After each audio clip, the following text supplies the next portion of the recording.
നമസ്കാരം. മലയാളി വാർത്തയിലേക്ക് സ്വാഗതം.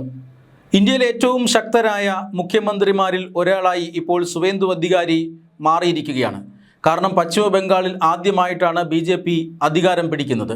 പശ്ചിമ ബംഗാളിൽ നിരന്തരം, അതായത് 15 വർഷത്തോളം നീണ്ടുനിന്ന ഭരണം, മമതയുടെ ഭരണം അവസാനിപ്പിച്ചുകൊണ്ട് അദ്ദേഹം തെരഞ്ഞെടുപ്പിൽ BJPയെ മുന്നോട്ട് നയിച്ചു. ഏതാണ്ട് 240ഓളം സീറ്റുകൾ നേടി തിളക്കമാർന്ന വിജയമാണ് സുവേന്ദു അധികാരി ബംഗാളിൽ നേടിയത്. അതുകൊണ്ട് തന്നെ മുഖ്യമന്ത്രിയായി പ്രഖ്യാപിക്കാൻ BJPയുടെ പക്കൽ മറ്റ് പേരുകളൊന്നുമില്ല. അവർ സുവേന്ദു അധികാരിയെ തന്നെ മുഖ്യമന്ത്രിയാക്കി.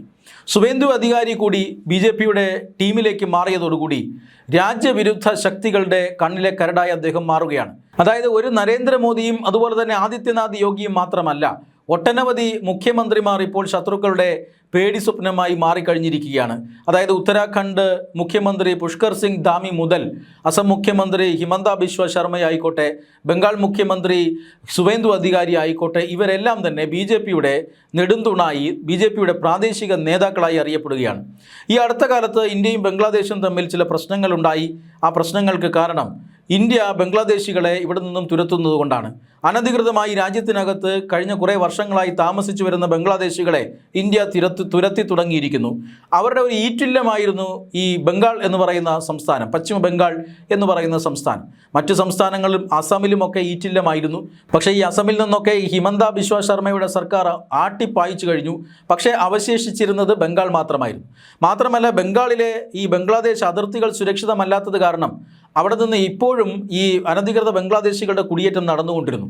അത് അവസാനിപ്പിക്കണമെന്ന് മമതാ ബാനർജിയോട് കേന്ദ്ര സർക്കാർ പലതവണ ആവശ്യപ്പെട്ടിട്ടും മമത അത് കേട്ടില്ല. മാത്രമല്ല, അതിർത്തികൾ സംരക്ഷിക്കാനായി കമ്പിവേലി കെട്ടണമെന്നും ആ വേലി കെട്ടാനായി സ്ഥലം മിലിറ്ററിക്ക് കൈമാറണമെന്നും BSFും ആവശ്യപ്പെട്ടിരുന്നു. അതും മമതാ ബാനർജി കേട്ടിരുന്നില്ല. എന്നാൽ സുവേന്ദു അധികാരി അധികാരത്തിൽ വന്നതോടുകൂടി ഇതിനെല്ലാം ഒരു മാറ്റം വരുന്നു. സൈന്യത്തിന് ആവശ്യത്തിന് ഭൂമി കൈമാറുന്നു. മാത്രമല്ല, ചില ഭരണപരിഷ്കരണ നടപടികളുമായി അദ്ദേഹം മുന്നോട്ട് പോവുകയുമാണ്. ഇതിനിടയിലാണ് സുവേന്ദു അധികാരിക്കെതിരെ വധശ്രമം നടന്നു എന്ന ഒരു വാർത്ത പുറത്തു വരുന്നത്. അദ്ദേഹത്തെ കൊല്ലാൻ ശ്രമിച്ചത് മറ്റാരുമല്ല, പാകിസ്ഥാൻ രഹസ്യാന്വേഷണ ഏജൻസിയായ ISIയും അതുപോലെ തന്നെ ISI പിന്തുണ നൽകുന്ന ഭീകരന്മാരുമായിരുന്നു എന്ന വിവരമാണ് പുറത്തു വരുന്നത്. ഇദ്ദേഹത്തിനെ വധിക്കാൻ ശ്രമിച്ചതുമായി ബന്ധപ്പെട്ട് ഹമീദ് മണ്ഡൽ എന്ന് പറയുന്ന ഒരാളെ ബർദ്വാനിൽ നിന്നും അറസ്റ്റ് ചെയ്തിട്ടുണ്ട്. ഇദ്ദേഹത്തെ വലിയ ജനവാസമുള്ള ഒരു ജനവാസ മേഖലയിൽ നിന്നാണ് ഇദ്ദേഹത്തെ പോലീസ് അറസ്റ്റ് ചെയ്യുന്നത്. ഇയാൾ അറസ്റ്റിലാകുന്നതിന് മുമ്പ് തന്നെ ഇയാളെക്കുറിച്ചുള്ള ചില രഹസ്യ വിവരങ്ങൾ സ്പെഷ്യൽ ഓപ്പറേഷൻസ് ഗ്രൂപ്പിന് ലഭിച്ചിരുന്നു. കൽക്കത്ത പോലീസിൻ്റെ അല്ലെങ്കിൽ ബംഗാൾ പോലീസിൻ്റെ സ്പെഷ്യൽ ഓപ്പറേഷൻസ് ഗ്രൂപ്പാണ് പ്രത്യേക ഓപ്പറേഷനിലൂടെ ഈ ഹമീദ് മണ്ഡലിനെ അറസ്റ്റ് ചെയ്യുന്നത്, ജനവാസ മേഖലയിൽ നിന്നും അറസ്റ്റ് ചെയ്യുന്നത്. ഹമീദ് മണ്ഡൽ എന്ന് പറയുന്നയാൾ അയാൾ ഒരു സാധാരണക്കാരനല്ല, അയാൾ ഒരു ഭീകരനാണ്. പാകിസ്ഥാനിൽ നിന്ന് ലഭിക്കുന്ന നിർദ്ദേശങ്ങൾക്കനുസരിച്ച് പ്രവർത്തിക്കുന്ന ഭീകരനാണ്. ഇയാൾക്ക് ഇപ്പോൾ കൊടുത്തിരിക്കുന്ന ദൗത്യം മുഖ്യമന്ത്രി സുവേന്ദു അധികാരിയെ വധിക്കുക എന്നാണ് പോലീസിന് ലഭിച്ചിരിക്കുന്ന വിവരം.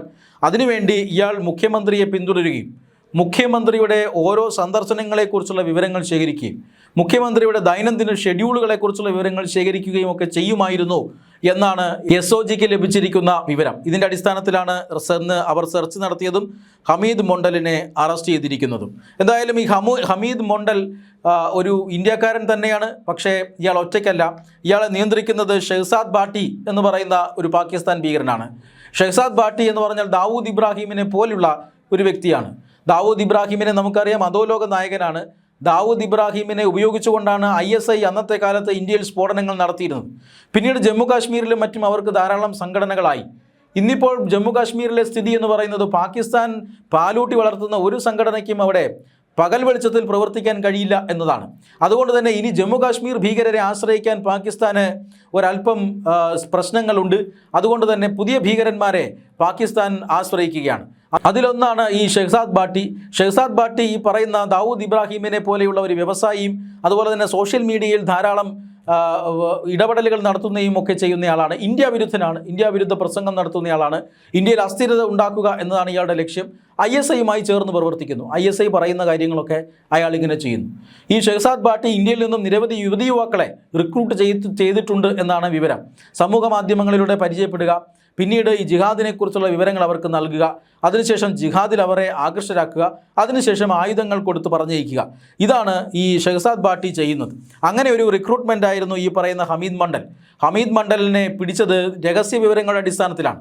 ഇയാൾ ഈ മുഖ്യമന്ത്രിയുടെ ഓഫീസുമായി ബന്ധപ്പെട്ട് നിരവധി നിരവധി വിവരശേഖരണങ്ങൾ നടത്തുന്നു.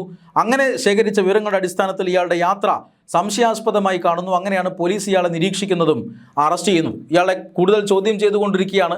ചോദ്യം ചെയ്യലിൽ നിന്ന് കൂടുതൽ വിവരങ്ങൾ ലഭിക്കുമെന്നാണ് സൂചന.